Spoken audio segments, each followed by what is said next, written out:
name's Nate Boley, and 20 years ago, strength training changed the course of my life. I built a gym here in Bend, Oregon from scratch that's helped over 1,500 people change their lives as well through strength training. If you want to change your life, head over to benstrengthwarehouse.com, hit the Start My Journey button, and let's chat. All right, guys, we'll see you there. All right, guys, welcome back to the podcast. We are live here from Las Vegas in the famous Flamingo, and I'm here with Erin Sanders, and we just got done competing in 2024 drug-tested USPA Nationals. But Erin, go ahead and introduce yourself, give us a little background of who you are, and we can go from there.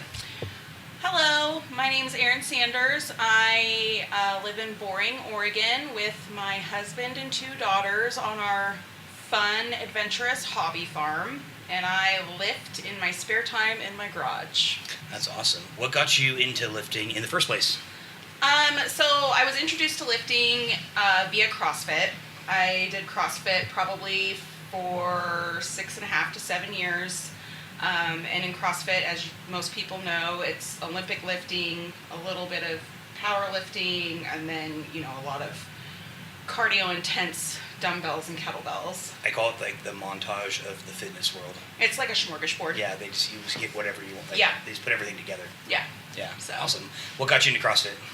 I was struggling with my health. I was at about 255 pounds, really unhealthy, unable to keep up with our youngest Ella, who was 2 at the time.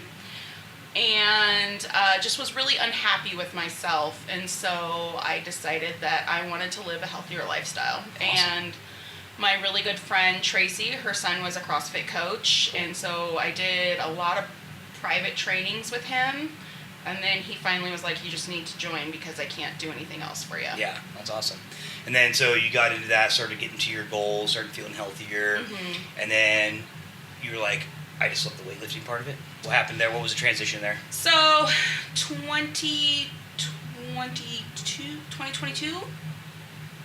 Yeah, I think so. I started kind of getting injured quite a bit. I caught a 40-pound barbell with my left leg from overhead and messed up my leg pretty good.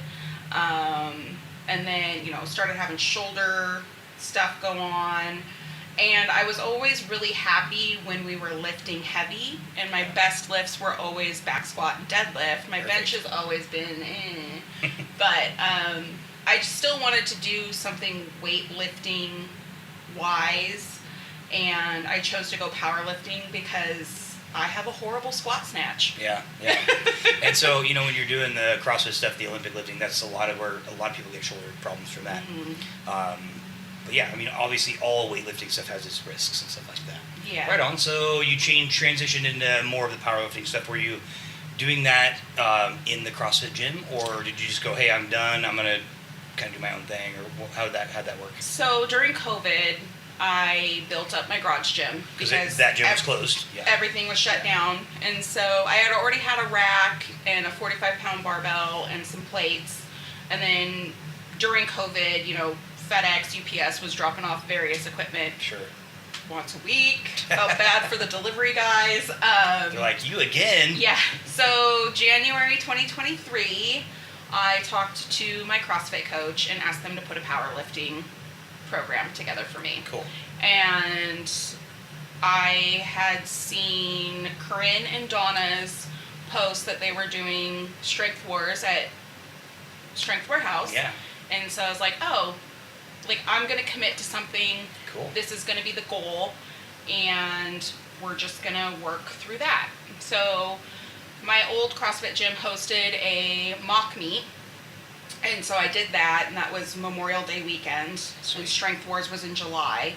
So felt really good going into that, and felt ready for Strength Wars in July. And so basically just did a lot of powerlifting in my garage alone, and then was still doing CrossFit like 4 times a week. So too much. It became too much. Right around June, I burned out, like big time, and I was like, all right, I'm committed to this powerlifting meet. One of these has to go. Sure. So I dropped CrossFit. Yeah. Because I don't really like cardio anyway. Sure. Who does? Who does? So the powerlifting program, was that just like here's a block, no coaching, or is there coaching involved in that specific thing? There wasn't a lot of coaching. It was very much, a block. Here's the plan, go do it. Here's the plan, do it. And then there were certain things that I would need coaching on, and so when I needed that, I got it, but it was very much individualized and like on your own. There were times that I could go into the gym before class and like test. Sure. But that's cool. It's very different with a CrossFit coach as a powerlifting coach, because you do so many more lifts to get to that test number, as opposed to here it's less energy expelled to get to that number. Cool. So you did Summer Strength Wars, and tell me how that happened. Like, what happened then? It's like, because right after Summer Strength Wars, you and Megan hooked up and she started coaching you, which Megan is my wife, and she's co-owner of Strength Warehouse, as you guys know. Go ahead and tell me how that all worked. So I went to Strength Wars completely unaffiliated. Me and my bestie Gina road tripped to Bend together and weighed in with Megan. That's my first time I met Megan. Kind of let her know it was my first meet. Was unaffiliated, no coach, kind of just winging it. Yeah, completely. Yeah. And Megan was very, very helpful. She was like, I don't have very many athletes. Like, I'll keep an eye on you. She was great. She was really great and supportive. And I mean, the whole Strength Warehouse crew was. Yeah. Which was really nice, because you always are very nervous making that change. The first meet, all that type of stuff, yeah. So, first meet went good. Almost passed out. It was hot. It was hot that. It was hot, yeah. But I was really impressed with Megan and asked for her contact information after the meet. And so we chatted probably a week and a half after. Cool. What was your thoughts on like a mock meet versus like a USPA full sanction meet? There's probably some differences, would be my guess. Oh, a million differences. So the mock meet was very much CrossFit style. Like, you had 8 minutes to get all 3 of your attempts in. You could bounce the bar. Yeah. Your butt could come up during a bench. Back squat, there really wasn't. Back squat was pretty similar, except for there was no one yelling commands. It was very much like your judge made sure you were at depth and made sure you stood it up, and that was it. Yeah. Same with deadlift, except for you couldn't drop it from the top. Sure. Yeah. So it's similar, but just it was more or less free for all kind of thing. Yeah. Very much. Yeah, I've done a couple of those in the past as well. They're fun. They're fun. If you want to go to a higher level, you got to do kind of the more structured stuff. But cool. All right. So that was 2020. That was July 2023. Okay, 2023. So now we're in 2024, almost July. Can you give me a little rundown on how programming worked, coaching worked, with Strength Warehouse, Megan and you? So I still train out of my garage, which I will tell you is a big mental challenge. You have no like hype man, you have no spotters, your playlist has to be on. My husband thankfully spots me on my bench so I don't die. I'm waiting for him waiting for him to cash in on his life insurance policy on me. Whoops, the bar slipped. Yeah. Sorry. Megan's been great. We text a lot, send a lot of videos. She gives very honest feedback. Sometimes I'm super emotional and don't take it well. Other times I'm like, oh, I did it right. So it's been good. And then Donna comes out and lifts with me sometimes too, which is fun. You guys are like an hour apart? Or half an hour? I think it's like 20 minutes. Okay, that's not fun. That's not far at all. Yeah, cool. So. And she's lifting out of her garage as well. Yes. For listeners, if you don't know, Donna, she's been on the podcast before. She's another online client that lives over in the Portlandish area, and she lives now at her garage as well. Yeah, right on. Yep. Okay, cool. So fast forward till the meet prep for 2024 Drug Tested Nationals. How did your prep go for you? It went pretty good. This block was tougher than preparing for Springfield. Okay.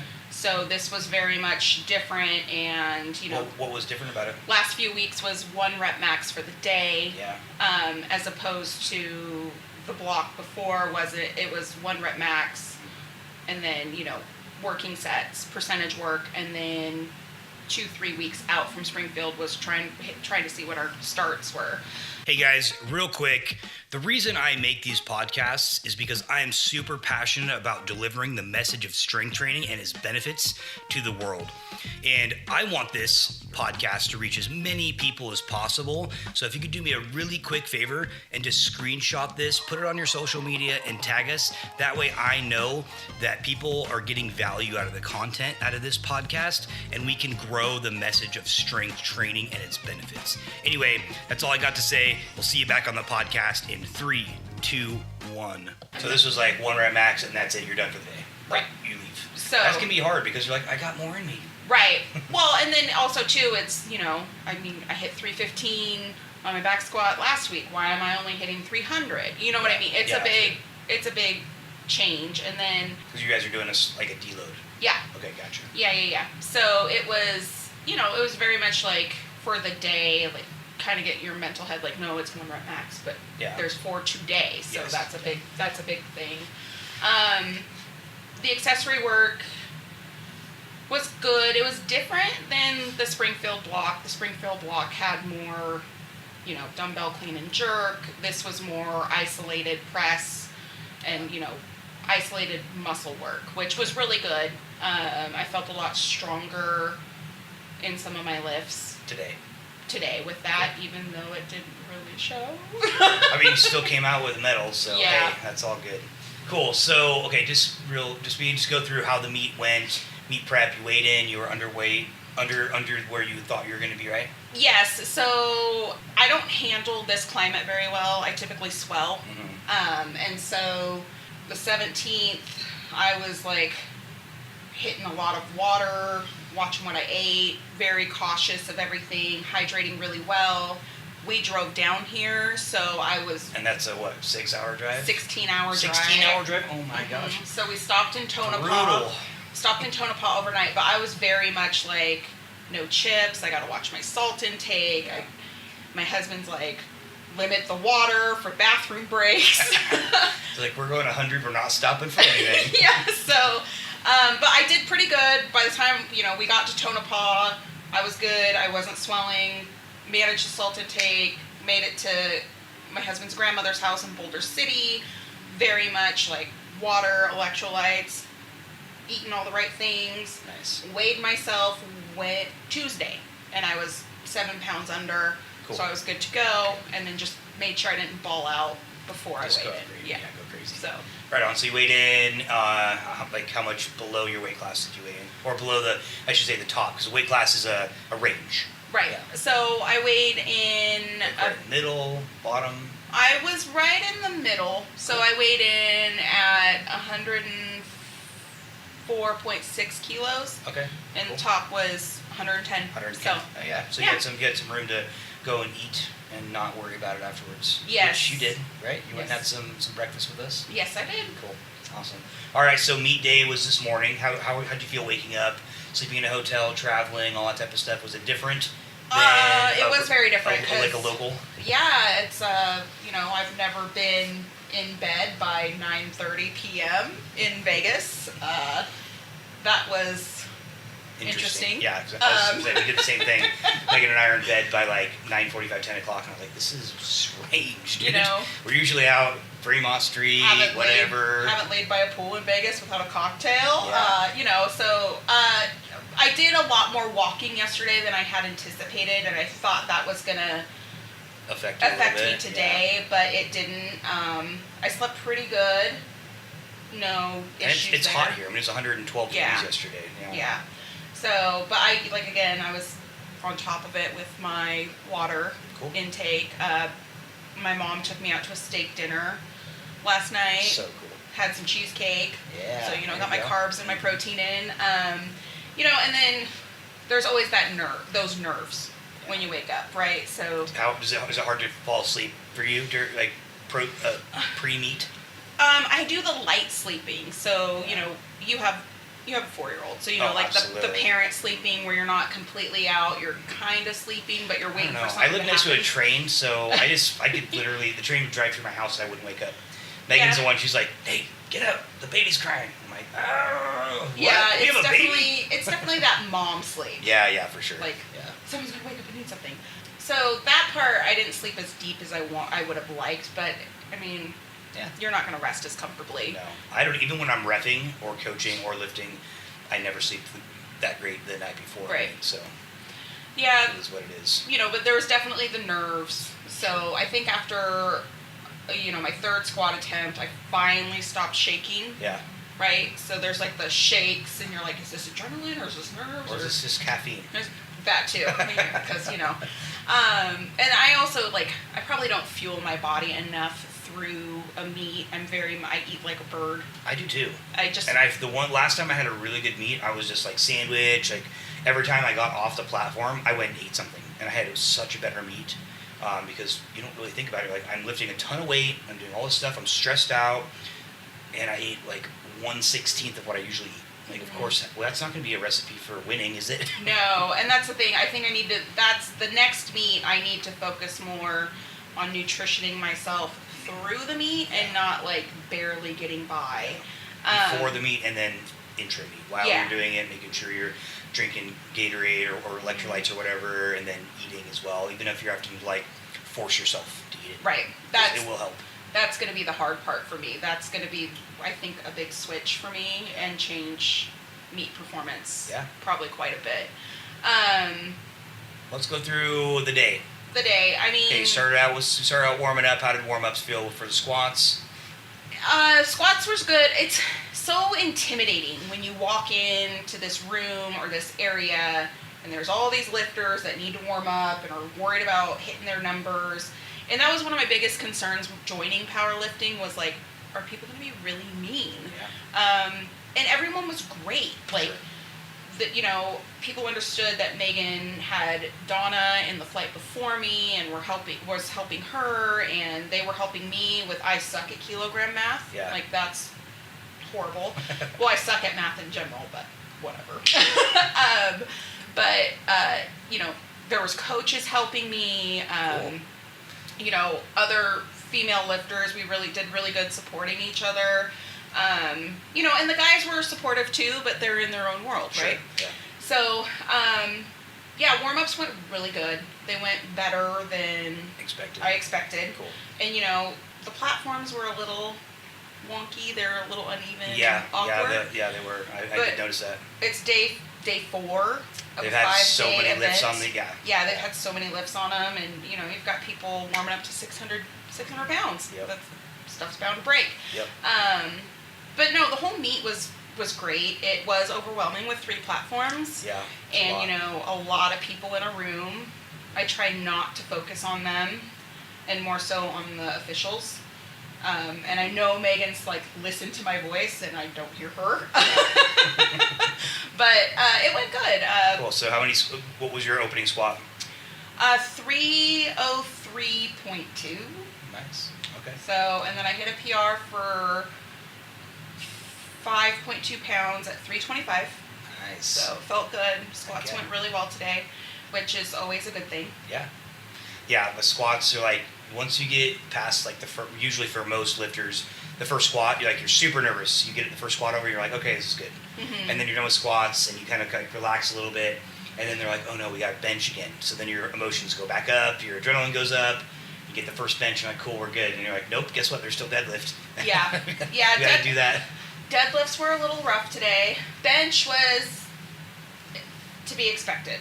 I've got this block at 165, even though when I'm at home testing, I can hit 175. So I just got to work through the What's your most consistent lift in a meet? Back squat. Is it? Okay. Yeah. Cool.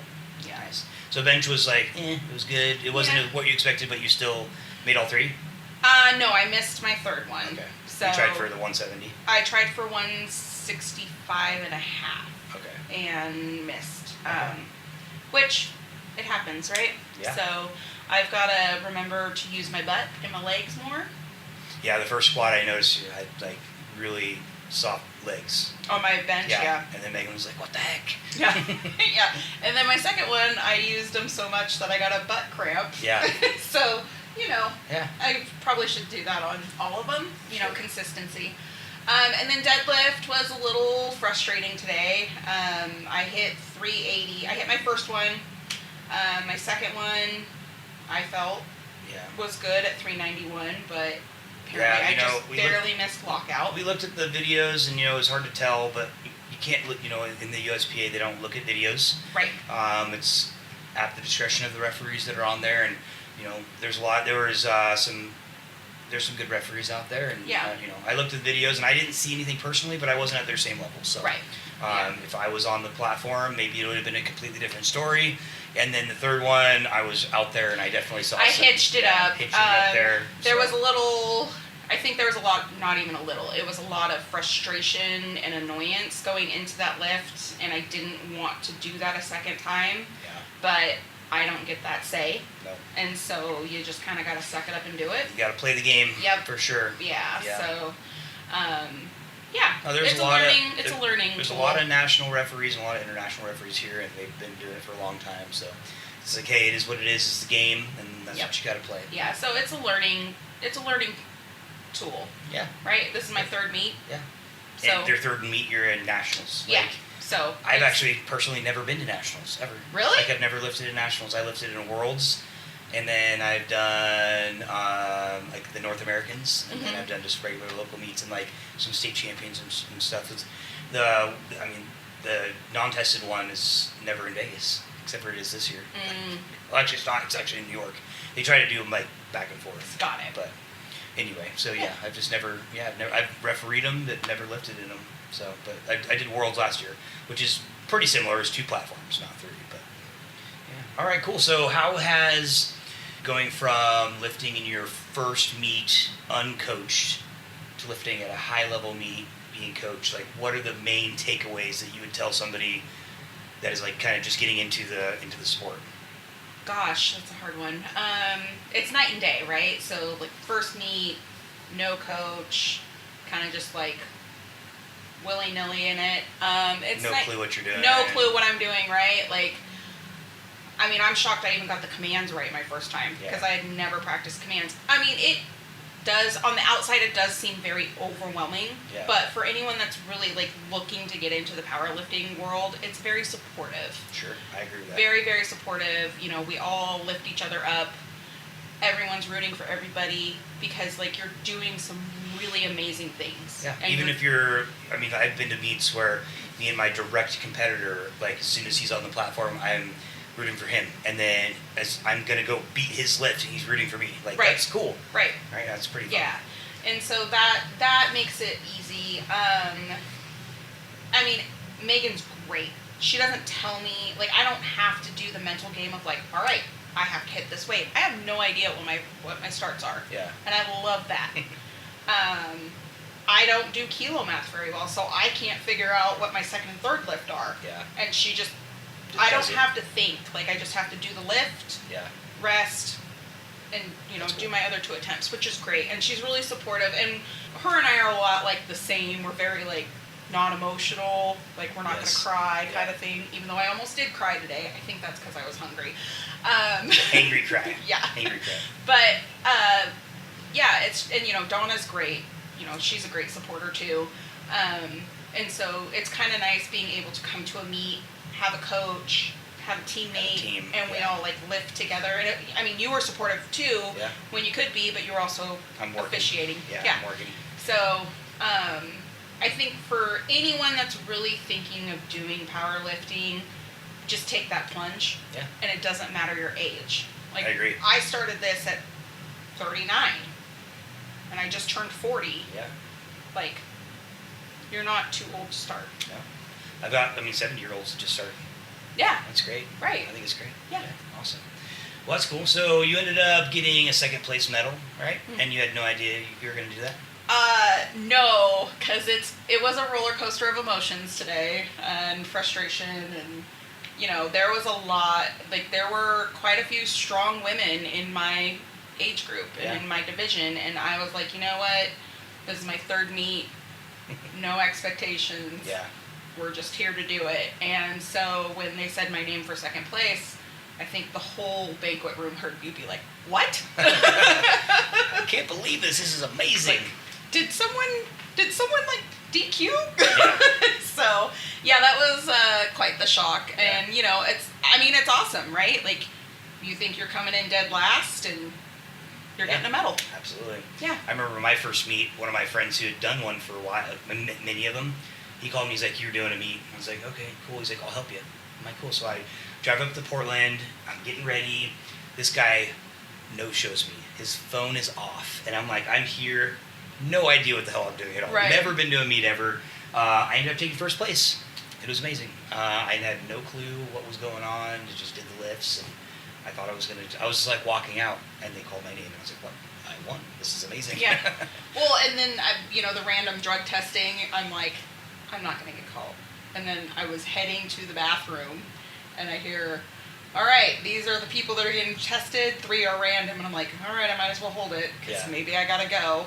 But didn't get called, so I was like beelining it to the bathroom. One of my lifters, Dan, he's like, "I just want," and Donna too, I think, she's like, "My goal is to just get drug tested someday." Right. She's never been, neither one of them have ever been drug tested. It's like, it's not because you don't do good, because they have records, they got medals. It just happens to be that randomized thing. It's computer generated. Yeah, so, that selection. Yeah. Maybe one day. I mean, I don't really feel like it's that great of a deal. Like, nobody wants to go to the bathroom in a cup with somebody watching you.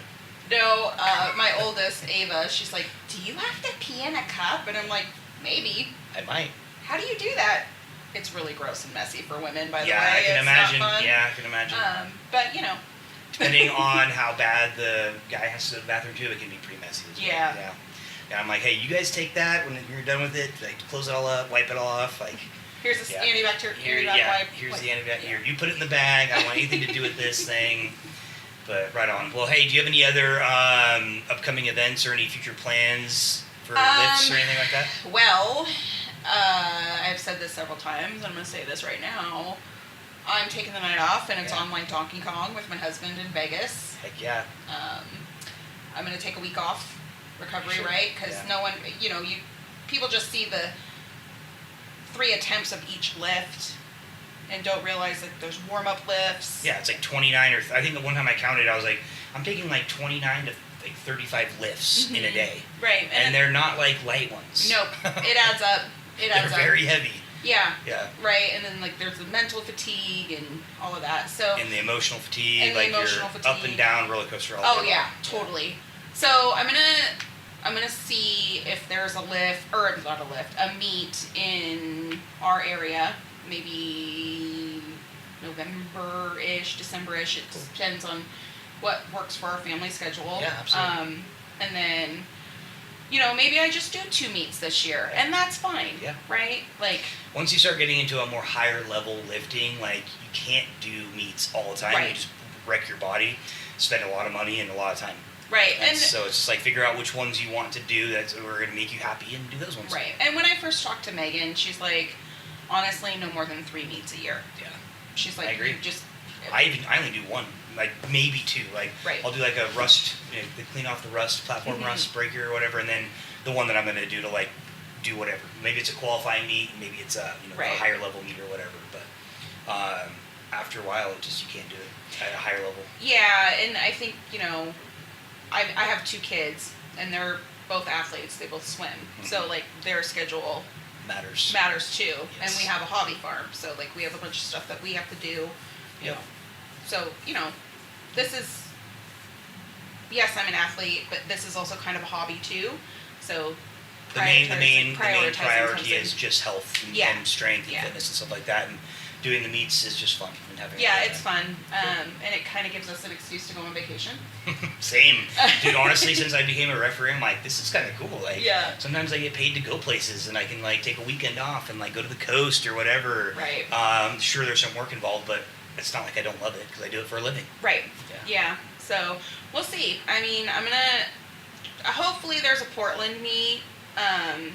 Because that's a little bit closer. But if not, we'll just see. And I mean, maybe I just look to my next meet in 2025 and just. Have you ever looked at Hardcore Barbell in Vancouver? No, I think they have one coming up in October, like mid-October. Yeah, maybe. I'll talk to Megan and about it. that's not super far away from Portland, like No. 15 minutes or 20 minutes, depending on time of day. Could be an hour and a half. Yeah.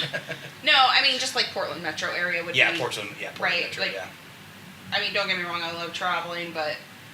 You can only do so much of it. Right. For sure. Yeah, so, I mean, I'll probably check out and see what's going on, talk to Megan about it, see if it works schedule-wise for her.